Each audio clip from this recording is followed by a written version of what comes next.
जय श्री राम दोस्तों, खुद को बदलने का सबसे सरल तरीका है उन जगहों पर चुप रहो जहां शब्दों से ज़्यादा मौन रहने की ज़रूरत होती है।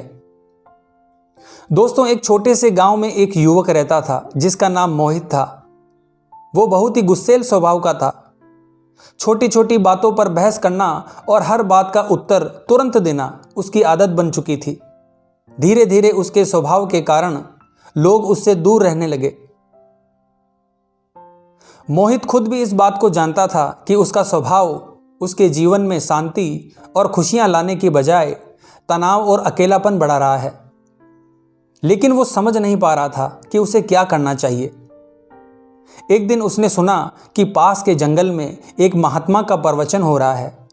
उन महात्मा के बारे में उसने बहुत कुछ सुना था कि उनका ज्ञान और उनके द्वारा दी गई शिक्षाएं जीवन को बदल कर रख देती है। मोहित ने सोचा कि शायद मेरे सवालों के जवाब मुझे वहां मिल सकते हैं। वो जल्दी ही प्रवचन स्थल पर पहुंचा। वहां बड़ी भीड़ जमा थी। महात्मा अपने सरल और स्पष्ट शब्दों में जीवन की गहराइयों को समझा रहे थे। उसी समय महात्मा ने सभा को संबोधित करते हुए कहा, यदि तुम अपने जीवन में परिवर्तन लाना चाहते हो तो इन जगहों पर चुप रहना सीख लो। मोहित को कुछ आशा की किरण दिखी और प्रवचन समाप्त होने के बाद वो महात्मा के पास जाता है और उनके चरणों में झुककर बोलता है, गुरुजी, आपने कहा कि जीवन में बदलाव लाने के लिए चुप रहना चाहिए। कृपया करके मुझे विस्तार से बताइए कि व्यक्ति को ऐसी कौन सी जगह है जहां चुप रहना चाहिए और मैं उन्हें अपने जीवन में कैसे अपना सकता हूं। मोहित की बात सुनकर महात्मा मुस्कुराए और बोले, यह जानने के लिए तुम्हें धैर्य और अनुशासन की आवश्यकता होगी। क्या तुम ऐसा करने के लिए तैयार हो? मोहित ने सहमति जताई। महात्मा ने कहा, जब कोई तुम्हारी आलोचना करे तो चुप रहो। आलोचना तुम्हारे लिए सीखने का एक अवसर है, क्योंकि जब भी कोई व्यक्ति किसी की आलोचना करता है और अगला व्यक्ति उसे स्वीकार नहीं करता और चुप रहता है, तो बोले जाने वाले शब्द आलोचना करने वाले व्यक्ति के पास ही रहते हैं। मोहित ने इसे अपने जीवन में अपनाने का निर्णय लिया। दोस्तों, शुरुआत में यह कठिन था, लेकिन धीरे धीरे उसने महसूस किया कि आलोचना सुनने के बाद चुप रहने से वो आत्मनिरीक्षण कर पाता है। कुछ दिन बाद महात्मा ने उसे दूसरी शिक्षा दी, जब कोई तुमसे बहस करे तो चुप रहो। बहस में सच नहीं बल्कि अहंकार की जीत होती है। यदि तुम चुप रहोगे तो तुम स्थिति को बेहतर तरीके से समझ पाओगे और सही निर्णय ले पाओगे। महात्मा ने मोहित को एक किसान की कहानी सुनाई। दो किसान अपनी जमीन के छोटे से टुकड़े को लेकर झगड़ रहे थे। दोनों का यह मानना था कि वो जमीन उनकी है। जब मैंने उनसे पूछा कि क्या वो जब पैदा हुए थे तो जमीन अपने साथ लाए थे, और जब वो मरेंगे तो क्या वो इसे अपने साथ लेकर जाएंगे, महात्मा की बात सुनकर दोनों किसान चुप हो गए। इस शिक्षा ने मोहित को सिखाया कि बहस में पड़ने से बेहतर है चुप रहकर समाधान की ओर बढ़ा जाए। महात्मा ने मोहित से कहा, गुस्सा आग की तरह है, यदि तुम इसमें घी डालोगे तो ये और भड़क जाएगी। इसीलिए जब कोई गुस्से में हो तो चुप रहो। तुम्हारे चुप रहने से उसकी गुस्से वाली ऊर्जा खत्म हो जाएगी। मोहित ने इस बात को भी स्वीकार किया। दोस्तों, एक दिन मोहित को किसी बात पर गहरा दुख हुआ।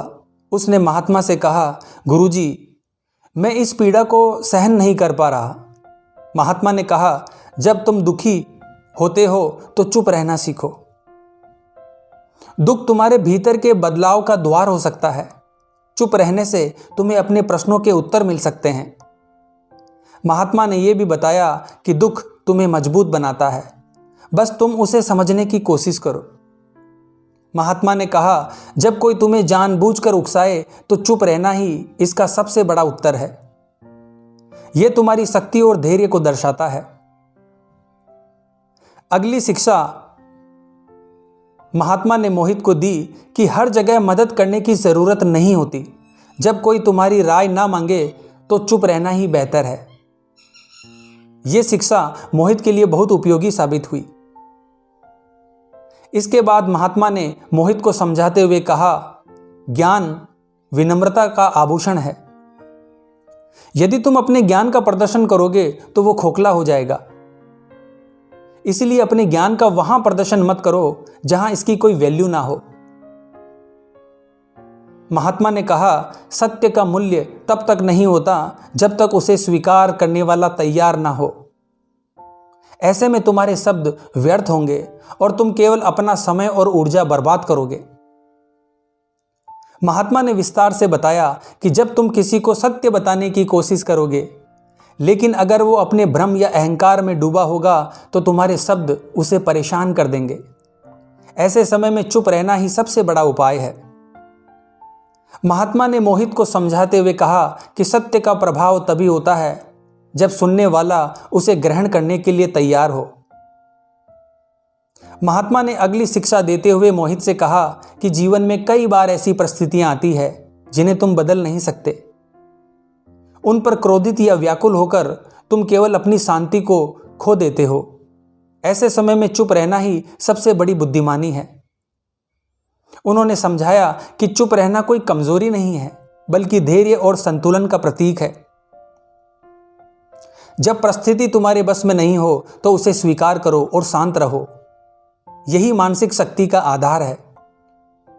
महात्मा ने कहा, जब परिस्थितियां तुम्हारे नियंत्रण में ना हो तो चुप रहकर धैर्य और समाधान की दिशा में काम करना ही तुम्हारी सबसे बड़ी ताकत है। अगली बात समझाते हुए महात्मा ने मोहित से कहा कि जब तुम्हारा हृदय करुणा, प्रेम और शांति से भर जाए तो इसे शब्दों की आवश्यकता नहीं होती। ऐसी स्थिति में चुप रहना स्वयं एक भाषा बन जाती है। यह तुम्हारे भीतर की सबसे बड़ी खुशी है। जब तुम अपने जीवन में आनंदित महसूस करो तो इसे बाहरी अभिव्यक्ति की आवश्यकता नहीं होती। यह चुप्पी तुम्हारी आत्मा की खुशी का प्रतीक होती है। दोस्तों, इस प्रकार की जीवन को बदलने वाली शिक्षाएं सुनकर मोहित का हृदय कृतज्ञता से भर गया। उसने गुरुजी से कहा, मैं आपको धन्यवाद देना चाहता हूं, लेकिन मेरे पास शब्द नहीं है। गुरुजी मुस्कुराए और बोले, तुम्हारी चुप्पी ही मेरे लिए सबसे बड़ा धन्यवाद है, इसे बनाए रखो। महात्मा ने समझाया, जब दिल भर जाए तो शब्दों की आवश्यकता नहीं होती। मौन ही तुम्हारी सबसे बड़ी अभिव्यक्ति और ताकत है।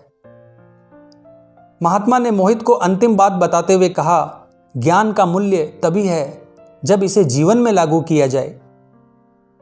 दोस्तों, इन शिक्षाओं को ग्रहण करने से और इतने समय तक महात्मा के पास रहने से मोहित को लगता था कि वो बदल चुका है। अब वो फिर से अपने गांव जाकर रहने का मन बना लेता है और गुरुजी से आशीर्वाद लेकर अपने गांव चला जाता है। जैसे ही मोहित वहां पहुंचा, लोगों ने उसे बुरा भला कहना शुरू कर दिया। गांव वालों ने कहा, तुम्हारे जैसे लोग कभी नहीं बदल सकते। तुम हमेशा दूसरों को दोष देते हो। तुम यहां क्यों आए हो? दोस्तों, मोहित का स्वभाव था कि वो तुरंत जवाब देता था और खुद को सही साबित करने की कोशिश करता था, लेकिन इस बार वो चुप रहा। उसे गुरुजी की बात याद आ गई, जब कोई तुम्हारी आलोचना करे तो चुप रहो। वो शांत खड़ा रहा। धीरे धीरे गांव वाले थक गए और उसकी चुप्पी देखकर हैरान हो गए। उन्होंने महसूस किया कि वो बदल चुका है। उसके बाद मोहित एक व्यापारी के पास जाता है जो हमेशा अपने ग्राहकों से बहस करता रहता था। मोहित व्यापारी से पूछता है, आपकी सामान की कीमत इतनी अधिक क्यों है? व्यापारी तुरंत गुस्से में आ जाता है और बहस करने लगता है। वो कहने लगा, तुम्हें क्या पता कि मैं कितनी मेहनत करता हूं? क्या तुम मेरे काम की कदर नहीं करते? मोहित व्यापारी की बात सुनकर चुपचाप खड़ा रहा। उसकी चुप्पी ने व्यापारी को सोचने पर मजबूर कर दिया। उसने महसूस किया कि बहस का कोई अर्थ नहीं है। अब मोहित ऐसे व्यक्ति के पास जाता है जो पूरे गांव में अपने गुस्से के लिए विख्यात था। मोहित उस व्यक्ति को जाकर कहता है, मुझे तुम्हारी मदद चाहिए। उस व्यक्ति ने गुस्से में आकर कहा, तुम्हें मुझसे मदद चाहिए? तुम्हारी हिम्मत कैसे हो गई मुझसे मदद मांगने की? ये बात सुनकर मोहित चुप रहा। धीरे धीरे उस व्यक्ति का गुस्सा शांत हो गया। उसने कहा, तुम मुझे जवाब क्यों नहीं दे रहे? क्या तुम डर रहे हो? मोहित ने कहा, नहीं, ऐसी कोई बात नहीं है। मैं आपके गुस्से को नहीं बढ़ाना चाहता था। उस व्यक्ति ने महसूस किया कि चुप्पी में शक्ति है। उसके बाद मोहित अपने ही गांव की एक विधवा स्त्री के पास जाता है, जिसका इकलौता बेटा हाल ही में मृत्यु को प्राप्त हुआ था। वो स्त्री अपनी पीड़ा में किसी से बात नहीं करती थी। मोहित उसके पास गया और बस उसके पास जाकर बैठा रहा। उसने कुछ नहीं कहा, लेकिन उसकी मौन उपस्थिति ने स्त्री को सांत्वना दी।